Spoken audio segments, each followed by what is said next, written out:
Serie El lado humano de Jesús, aprendiendo a ver la vida como el Señor la vio, entendiendo que Él tuvo que sufrir, tuvo que padecer, tuvo que vivir crisis en su vida y cómo Él nos enseña a superar esas crisis, cómo Él nos enseña a enfrentarnos, cómo Él nos enseña a tener confianza en lo que Él ya padeció, en lo que ya sufrió. No podemos compararnos al sufrimiento de Cristo, aunque algunos tienen problemas más grandes que otros, problemas más complicados que otros, pero es maravilloso entender que para todos hay un plan de Dios cuando el hombre permite abrir su corazón y que Él entre en lo más profundo de su vida y cambie todo lo que tiene que cambiar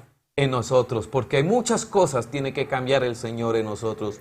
Cambiar emocionalmente, cambiarnos, bueno, físicamente no podremos cambiar mucho, pero sí espiritualmente, en el alma, en nuestro carácter, en nuestro temperamento, en todo lo que nos produce problemas, porque un abismo llama a otro a la voz de sus cascadas. En Mateo capítulo 26, versículo 37, dice esta lectura o este texto: y tomando a Pedro y a los dos hijos de Zebedeo, comenzó a entristecerse y angustiarse en gran manera.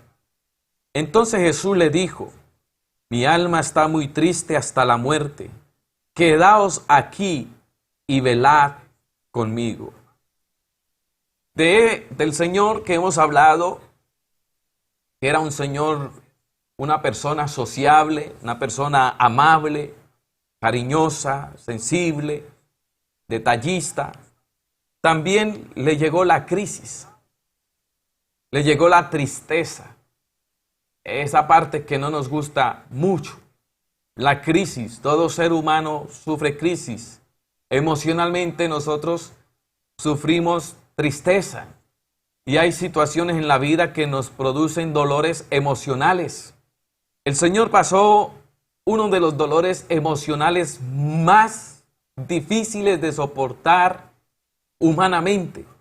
Aquel que era alegre en un momento se encontró entrando en un estado, como él mismo lo dice, de entristecerse y angustiarse. Y el versículo afirma y dice, en gran manera. Era en gran manera lo que estaba pasando para él.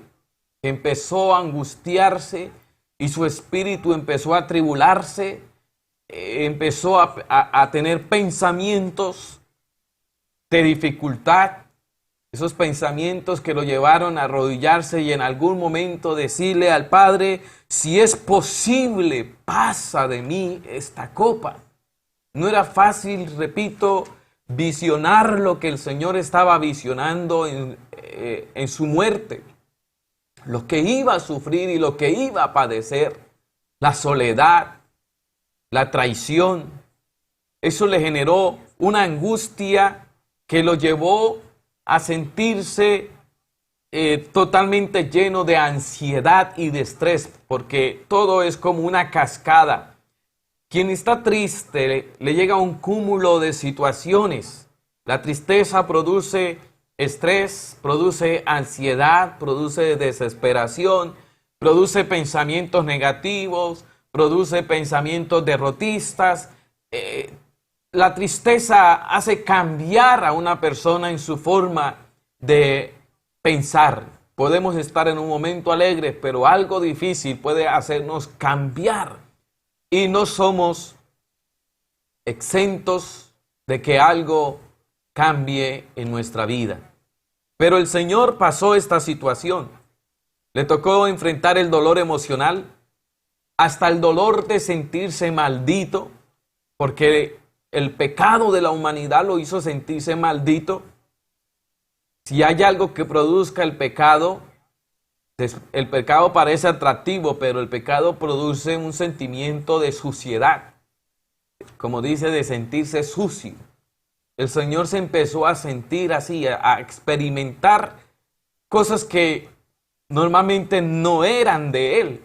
Pero el pecado de la humanidad y el peso de la responsabilidad de su muerte ante el mundo lo empezó a hacer sentir en un estado de maldición, hasta tal punto que dice la palabra que el Señor se entristeció tanto que empezó, gloria al Señor, dice Lucas capítulo 22, versículo 44, Lucas 22, 44, y estando en agonía, oraba más intensamente, y era su sudor como grandes gotas de sangre que caían hasta la tierra. Cuando se levantó de la oración y vino a sus discípulos, los halló durmiendo a causa de la tristeza. El Señor empezó a entrar en un estado de depresión. La ansiedad produce depresión, la tristeza produce depresión. El cúmulo de estrés produce depresión. Y el Señor en su tristeza, porque empezó a sentir tanto físicamente la angustia, pudiera uno imaginar cómo el Señor se sentía, pero dice que sus gotas, su sudor, eran tan grandes como gotas de sangre que caían hasta la tierra. Se dice que sudar sangre es una especie de una enfermedad rara y se le llama hematidrosis. Pero científicamente se ha comprobado que las personas que están experimentando un grado de estrés y ansiedad fuera de los límites, y sobre todo aquellos que están al borde de la muerte, o como quienes están condenados a la muerte, o en situaciones de guerra, han llegado a experimentar ese temor, esa tristeza que les ha llevado a que sus poros se dilaten terriblemente hasta que la sangre se mezcla con el sudor.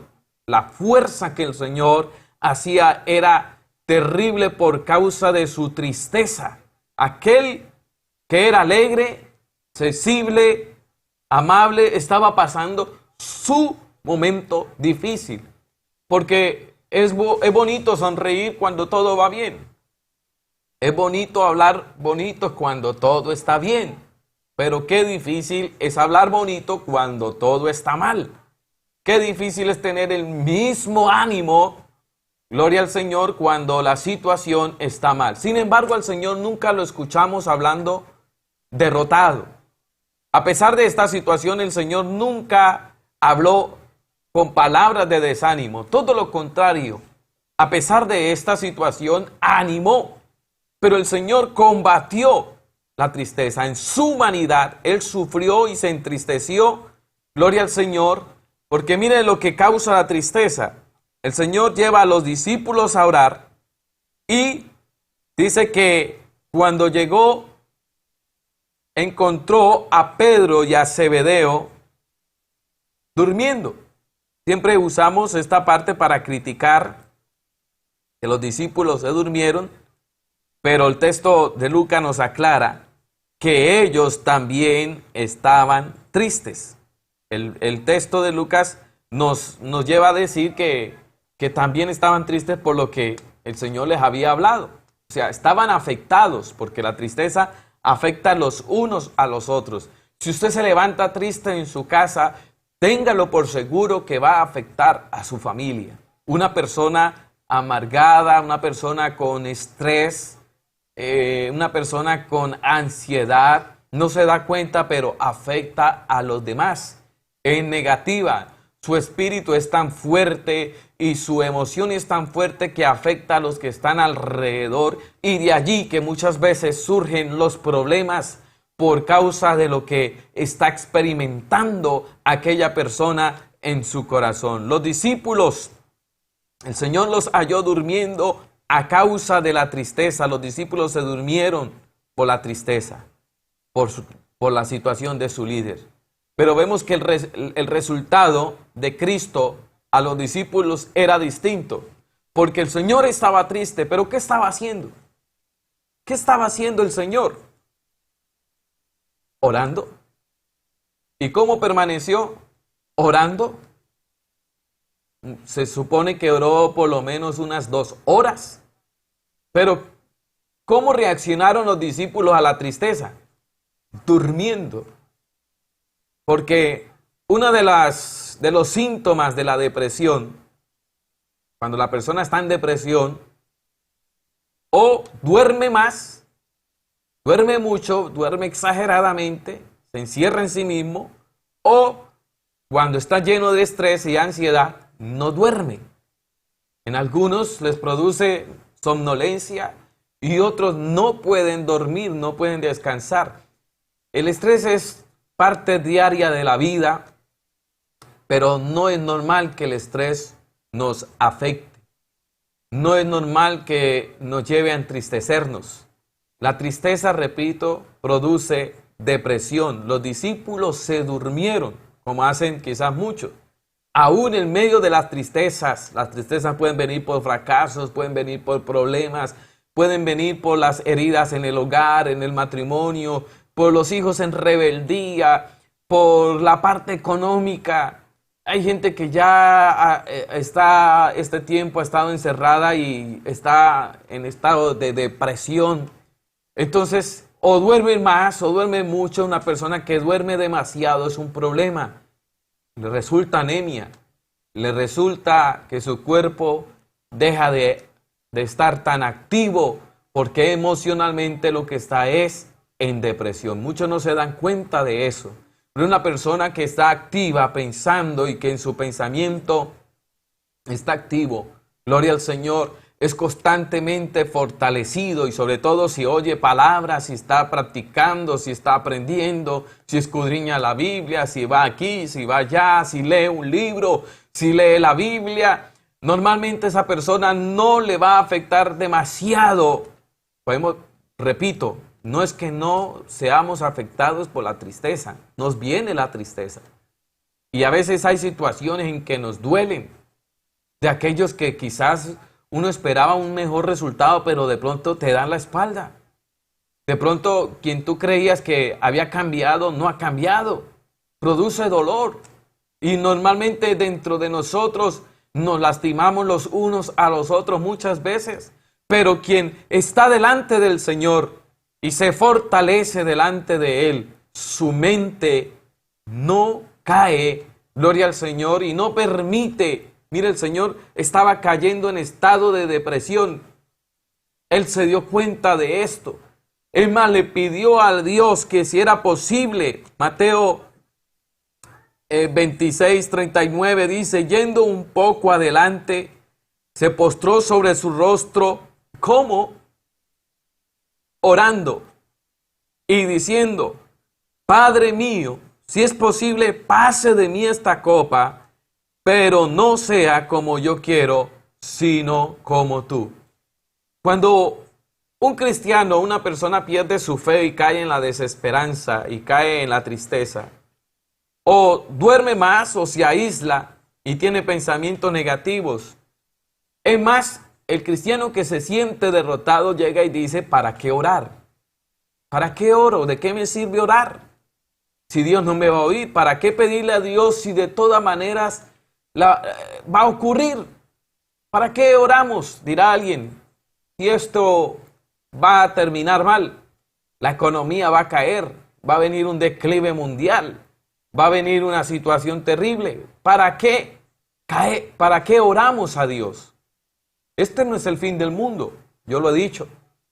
Y lo he pensado y lo he declarado así. Esto es una oportunidad para reflexionar y volver a Dios.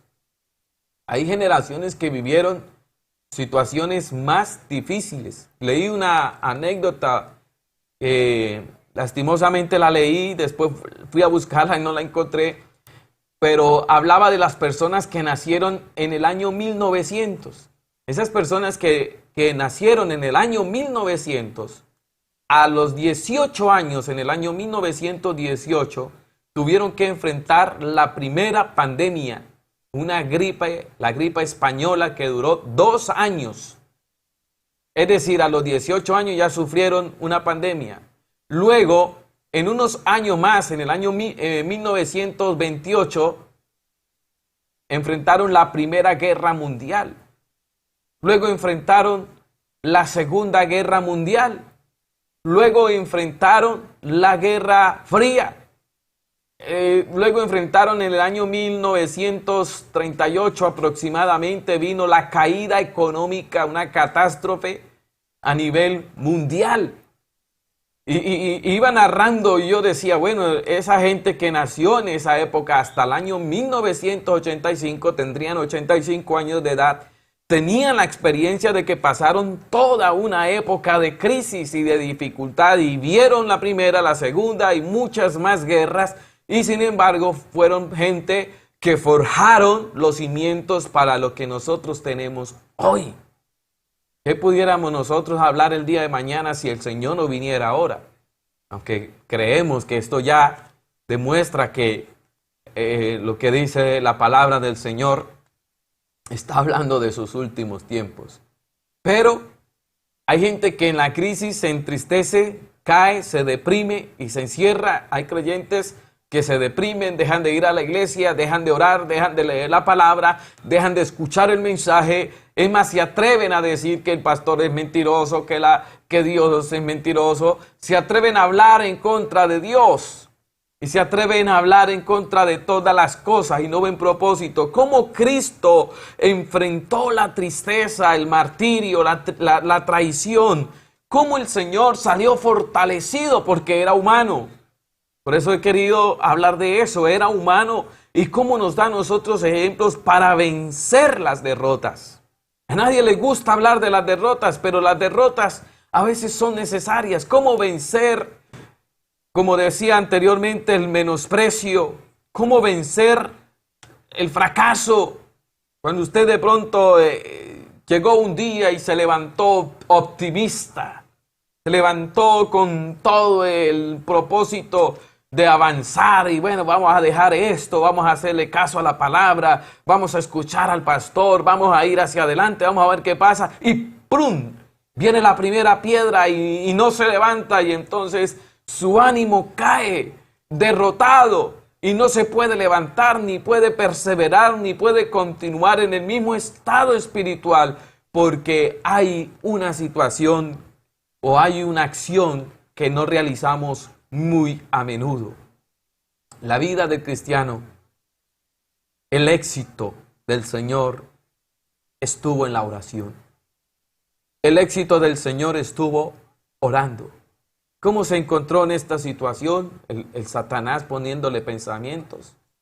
Porque el decir, Padre, si hay otra forma de salvar la humanidad, de que yo no muera de esta forma, sea triturado, vituperado, si hay otra forma, y Satanás diciéndole, sí, ríndete, tú no puedes, sí, no lo hagas. Satanás diciéndole, tú no eres capaz, ríndete, hay otra forma, Dios va a salvar la humanidad de otra forma. Pero el Señor oró, y mire que la secuencia de la oración es que regresa, encuentra a sus discípulos orando, y vuelve a orar. Y vuelve a orar. La oración, aunque muchos no les guste, muchos no les satisfaga. Por eso decían, los cultos de oración en la iglesia son los más que cualquiera busca una excusa para no ir a un culto de oración. Ese culto es el culto menos importante. Ese culto, orar, ¿qué es orar? Pedirle al Señor la bendición del alimento. ¿Cuántos años llevamos? ¿Cuántos años usted es cristiano y ha estado perdiendo el tiempo para ver el éxito en su vida, para ver el éxito en su familia y no ha orado lo suficiente? De pronto usted dice, yo oré un tiempo, pero ya me cansé de orar. La oración no es porque nos cansemos. Tarde o temprano, la oración tendrá su respuesta. Escuché un predicador y me gustó algo. El deseo de Moisés era pisar la tierra prometida. El deseo de Moisés, todo su anhelo, su sueño, era llegar a la tierra prometida, pero algo tropezó en el camino y Moisés no pudo entrar a la tierra prometida. Su sueño y su meta se truncaron a lo lejos. Solamente Dios le permitió ver a Moisés la tierra prometida a la distancia. Pero es curioso que años después, cuando Cristo aparece en la escena, cuando sube al monte de la transfiguración, quien desciende al monte de la transfiguración fue Moisés y Elías. Moisés pisó, aún después de muerto, la tierra prometida. Y aún después de muerto la pisará. Y sentí esa comparación de que a veces las oraciones no las vamos a ver respondidas ahí en el momento, pero Dios sabe cuándo se va a cumplir. Por eso el Señor venció la tristeza. La tristeza humanamente trató de desanimarlo y afligirlo, pero la oración lo sacó fortalecido y después comprendió que iba a morir en la cruz, pero la victoria venía después de la muerte, venía la resurrección.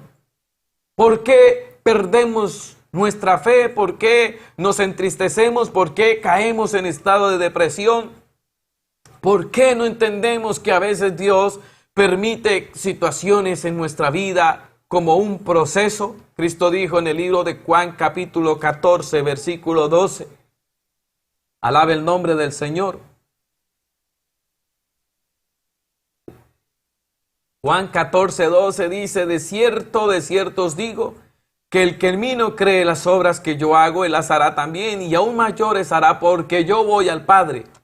Y todo lo que pidieres al Padre en mi nombre, lo haré, para que el Padre sea glorificado en el Hijo.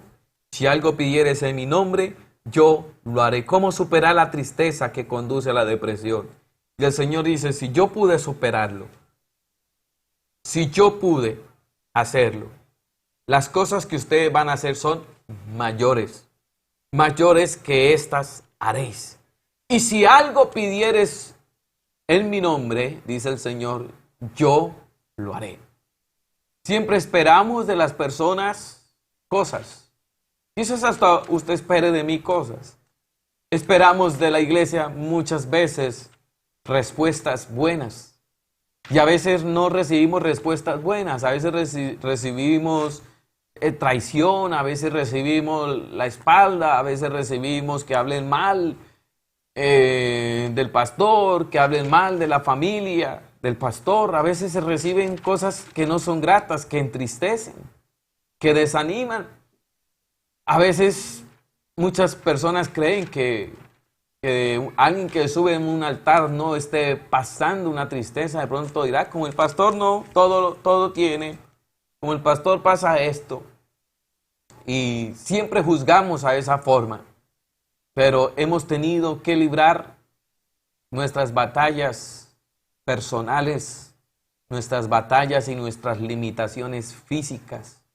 Hemos tenido que aprender a caer de rodillas delante del Señor cuando uno dice: ya no puedo más. ¿Cómo seguir adelante? ¿Cómo seguir adelante ante esta situación? ¿Cómo seguir avanzando? Y solamente tenemos que encerrarnos en un momento y delante del Señor decirle: bueno, Dios, hacemos nuestro mejor esfuerzo, o lo que se puede, quizás no nuestro mejor esfuerzo, lo que se puede. Queremos que haya una respuesta a la palabra, queremos que haya una respuesta de la iglesia, pero a veces no sucede. Viene el desánimo, viene el estrés, viene el abatimiento. Pero el Señor nos dice: usted no tiene por qué cargar eso. Usted no tiene por qué cargar esa tristeza. Si tan solamente vinieras a mí y te postraras delante de mí, yo haría lo que tú necesitas. Yo cargaría tu tristeza y te fortalecería mentalmente. Dejarías de estar triste y de sentirse solo y de culpar a los demás. Mateo 11, 28, el Señor dijo: venid a mí todos los que estáis trabajados y cargados, que yo os haré descansar. ¿Cómo venció el Señor la tristeza? ¿Cómo el Señor venció la traición? Con la oración. ¿Cómo el Señor venció todo lo que le estaba afligiendo y ese estado físico de desesperación? Porque nos afanamos, nos turbamos, gloria al Señor, pero yo quiero dejar aparte este tema del estrés y de la ansiedad, porque el Señor nos enseñó a combatirla, pero no se puede tener una vida libre y feliz y de pronto levantarse de donde caemos si no aprendemos a perdonar. Si no aprendemos a perdonar, ¿cómo el Señor venció la muerte, el vituperio? Marcos capítulo 11, versículo 25, dice la palabra. Y cuando estéis orando, por favor repítalo allá en su casa. Y cuando estéis, ¿qué? Que escuche yo hasta aquí, si puedo oír. Y cuando estéis orando, ¿cómo superar la tristeza? Y cuando estéis, ¿qué? Orando. ¿Cómo superar la derrota? Cuando estéis, ¿qué? Orando, orando, orando. Y cuando estemos orando, de pronto usted está triste porque alguien lo ofendió, lo traicionó. Y usted dice, me traicionaron, me clavaron un cuchillo en la espalda, me dañaron el riñón y el hígado y todo lo que quieras. De pronto usted está herido emocionalmente, sentimentalmente. ¿Cómo salir de ese estado de tristeza? Porque muchas personas cuando están en estado de tristeza, el mundo se refugia en el alcohol, otros se refugian en la droga, otros se refugian en cosas malas, terminan destruyendo su vida. La persona no se da cuenta que su fracaso lo lleva a destrucción. Pero ¿cómo ser libre? Orando, perdonar. Si tenéis algo contra alguno, para que también vuestro Padre que está en los cielos os perdone a vosotros vuestras ofensas. El Señor sabía que tenían que morir por el pecado de todos. El pecado suyo, el pecado mío, el pecado de los que están alrededor, del pecado del mundo, del pecado de las personas. Venga, ¿y qué cosas de pecados hay?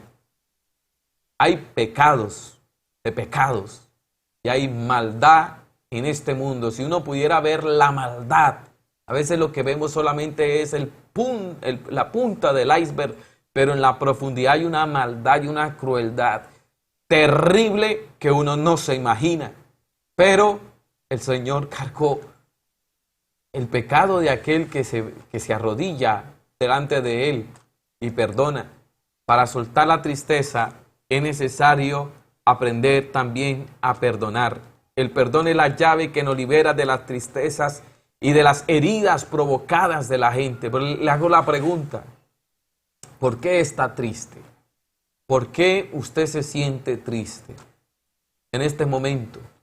¿Qué le pasa en su cabeza y en su mente que se puede estar sintiendo totalmente decepcionado? No de pronto de un hijo. Usted esperaba lo que muchos padres de pronto esperan de los hijos, cosas, y a veces no dan el resultado, no dan la respuesta que estaban esperando y usted se siente herido, se siente traicionado.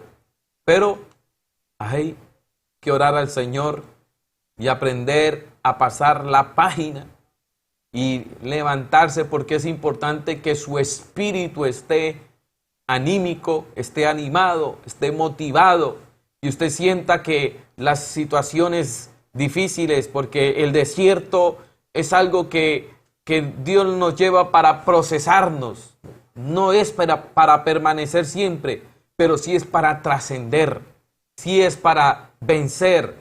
Gloria a Dios, el desierto y el problema y la dificultad que se puede transformar en nuestra vida como en una sequedad. Y usted se estará preguntando, pero ¿cuántos años yo llevo en este desierto? Pero usted, en verdad, se ha liberado del pasado, se ha liberado y ha perdonado, porque puede estar orando, mi amado hermano, mi amada hermana, puede haber orado y hasta ayunado. Y usted dirá, pastor, usted no sabe cuántas lágrimas, ya no tengo ni lágrimas. Pero la pregunta es que puede hacer eso, pero si no perdona. Cristo venció la cruz y después de esto se levantó victorioso, triunfante, y llegó a la cruz a clamar palabras o a decir palabras como Padre, perdónalos porque no saben lo que hacen. ¿Se imagina a alguien decirle de esta forma, perdonar y decirle, Señor, no le tomes en cuenta este pecado? Ellos no saben lo que están haciendo, a quién están matando, a quién están crucificando. A tal punto, gloria al Señor, que me es sorprendente que cuando el Señor muere, mire, Él se sintió pecador, tan pecador que por primera vez en la vida, en la eternidad y en su vida humana, el Padre lo dejó solo. Hasta ahí, Dios había sido su compañía, su fortaleza, pero el pecado rompió la comunión con Dios. Y sabemos lo que el pecado produce. El pecado nos aleja de Dios.